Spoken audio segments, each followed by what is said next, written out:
अभी हम एग्जाम्पल 16.5 करें। अब स्टेटमेंट आप पढ़ें, ए रेंडम सैम्पल साइज़ एन है ना, हमारे पास 25 है। मीन, ये जो सैम्पल मीन की वैल्यू है 83। Can this sample drawn from normal population with mean, इसका मीन मतलब ये मीन म्यू, ये पॉपुलेशन मीन 80 है और जो पॉपुलेशन स्टैंडर्ड एविएशन वो 7 है। हमने यहाँ पर टेस्टिंग ऑफ हाइपोथेसिस इस्तेमाल करना, तो उसके लिए हमें 6 स्टेप हमने फॉलो करने हैं। सबसे पहला आपको स्टेप, ये हमारे पास 6 स्टेप है। हमने इन हर स्टेप को हमने हाईलाइट करके लिखना है, या मार्कर से लिख लें या वैसे ही हाईलाइट कर लें। पहला है null hypothesis and alternative hypothesis. Null hypothesis को हम H0 से डिनोट करते हैं। ये हम विद रिस्पेक्ट टू मीन कर रहे हैं, तो हम यहाँ पर ये मीन, यहाँ पर ये पॉपुलेशन मीन की वैल्यू आएगी, वो क्या है 80 है। ये नल हाइपोथेसिस की डेफिनेशन के अकॉर्डिंग ये हमने ये अपने खुद से वैल्यू हमने 2 करके ये दे देनी होती है। और अल्टरनेटिव हाइपोथेसिस का ये काम होता है कि ये अगर ये हमारी जो मीन की वैल्यू गलत है तो ये इसको फॉल्स कर देगा। ये अल्टरनेटिव मीन मुतबादल, मतलब ये इसकी उलट होती है। यहाँ अगर इक्वल टू है तो यहाँ पर नॉट इक्वल टू, अगर यहाँ पर ग्रेटर है तो यहाँ पर लेस देन हो जाएगी। तो सेकंड स्टेप है हमारा होता है, स्टेप 2 होता है हमारा इधर level of significance. Level of significance मतलब अल्फ़ा की जो वैल्यू होगी वो हमने यहाँ पर लिखनी है। 2 के अंदर हमने लेवल ऑफ सिग्निफिकेंस लिखनी है। इधर हमें लेवल ऑफ सिग्निफिकेंस मतलब अल्फ़ा की उन्होंने कोई भी वैल्यू नहीं दी हुई, तो अल्फ़ा हमने 5% ले लेना है। 5% को हम कैसे लिखेंगे, अल्फ़ा 5 को 100 पे डिवाइड करें तो ये 0.05 आ गया, मतलब अल्फ़ा 0.05 है। अब स्टेप 3 आता है टेस्ट स्टैटिस्टिक। हमने कौन सा यहाँ पर टेस्ट लगाना है। हमारे पास दो टेस्ट बेसिकली होते हैं, टी टेस्ट और जी टेस्ट। वैसे एक 3 भी होता है कई इसके टेस्ट, फिर वो क्योंकि वो ना चैप्टर 17 के अंदर है, इसके अंदर सिर्फ जी टेस्ट और टी टेस्ट है।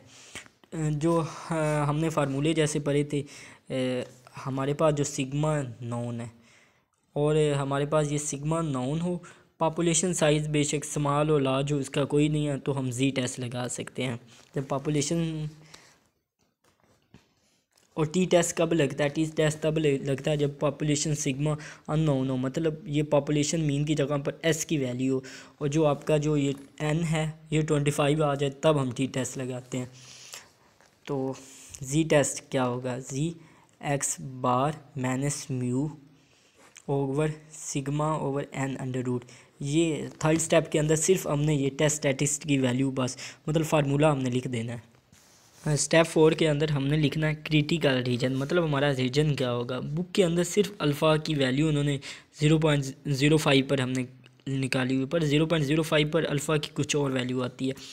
ये जी जो होता है ना, जी अल्फ़ा बाई 2 आता है, और अल्फ़ा हमारा क्या है 0.05 है डिवाइड 2। 0.05 को जब 2 पर आप डिवाइड करेंगे तो ये जी आ जाएगा 0.025। अब हमने इसको ना जी टेबल से देखना है। हमने क्या वैल्यू देखनी है, हमने 0.025, हमने 0.02 को सिर्फ हमने किसके अंदर, हमने ये कैसे फाइंड करते हैं 0.02 को हमने हम कॉलम से देखेंगे, और 0.00 ये 2 की जगह पर 0 लग जाएगा, और 5 इसको हमने कॉलम से देखना है। तो यहाँ पर टेबल से देखते हैं हम, 0.02 ये है, 0.05 की तरह ये है, तो एरिया ऑलवेज पॉजिटिव। तो यहाँ पर ये -1.96 है, तो मतलब यहाँ पर जी की वैल्यू क्या आएगी, जी का मोड का मतलब प्लस भी हो सकती है माइनस भी है, ग्रेटर दैन 1.96 हम ये लिख लेते हैं। ये जी की वैल्यूज़ को हमने स्टेप 6 के अंदर कंक्लूजन लिखना है, मतलब उसका रिज़ल्ट लिखना है। उसके लिए हमें एक नॉर्मल डिस्ट्रीब्यूशन चाहिए। नॉर्मल डिस्ट्रीब्यूशन एक बेल शेपेड डिस्ट्रीब्यूशन होती है, मतलब घंटे की ऐसी जो डिस्ट्रीब्यूशन होती है ये नॉर्मल डिस्ट्रीब्यूशन है। ये इसकी एक्सेप्टेंस रीजन होगी, इसके अंदर जो भी चीज़ आएगी वो एक्सेप्ट हमने करनी, ये रिजेक्शन रीजन होगी। ये जी जो है इसका मतलब है यहाँ 1.96 अगर इस साइड पे होगा तो यहाँ पर ये हमारे रिजेक्शन रीजन में होगा। अगर 1.96 अगर माइनस में हमारा जी होगा, वो इस रिजेक्शन रीजन में होगा। ये अभी हमें कंक्लूजन के लिए ये चीज़ मदद देगी। ये हमने जी टेबल देख लेना है। आगे आ गया स्टेप 5 कैलकुलेशन। मतलब हमारे जी टेस्ट का जो फार्मूला है उसके अंदर हमने वैल्यूज़ पुट कर देनी है। जी टेस्ट हमारा क्या था? जी टेस्ट था x bar minus mu over sigma over n under root. ठीक है, एक्स बार मीन की हमारे पास वैल्यूज़ क्या थी? मीन हमारा मतलब एस बार सैम्पल मीन वो तो था 83 और पॉपुलेशन मीन 80 था और सैम्पल स्टैंडर्ड डेविएशन 7 था और एन जो था एन का अंडर रूट वो 25 था। हमने ना ये फार्मूले के अंदर पुट कर लेनी है।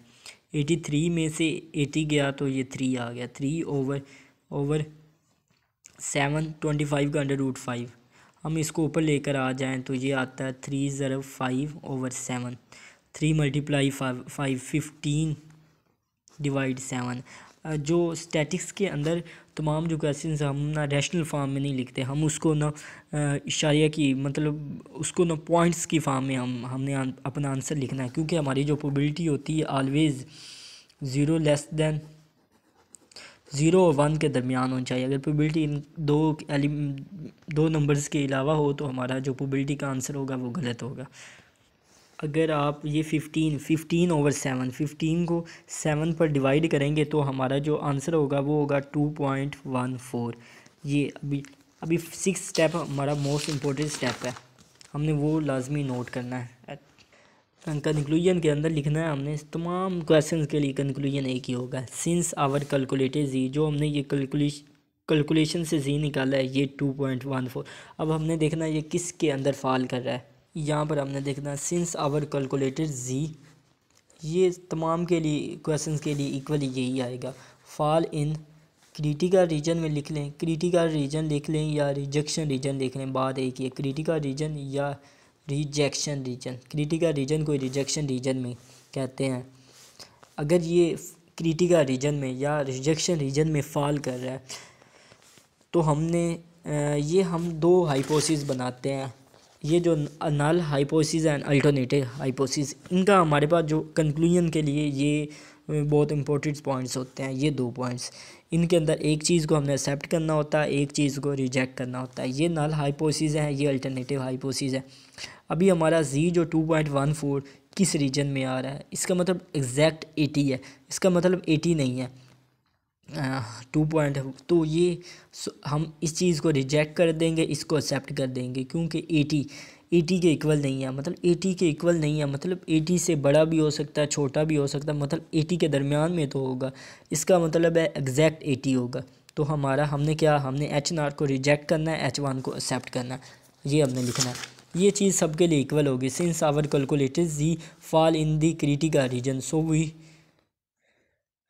Reject H0 and accept H1। और हमने H1 को एक्सेप्ट कर देना है। यहाँ पर ये हमारा क्वेश्चन कंप्लीट है। ये 6 स्टेप हमने लगाने हैं। इसके बाद हमने ना इसके रिलेटेड ये 16.6 है, ये भी एक जैसी है। 7 है, 8 है और 9 है। ये इसके लिए हमने क्वेश्चंस करने हैं।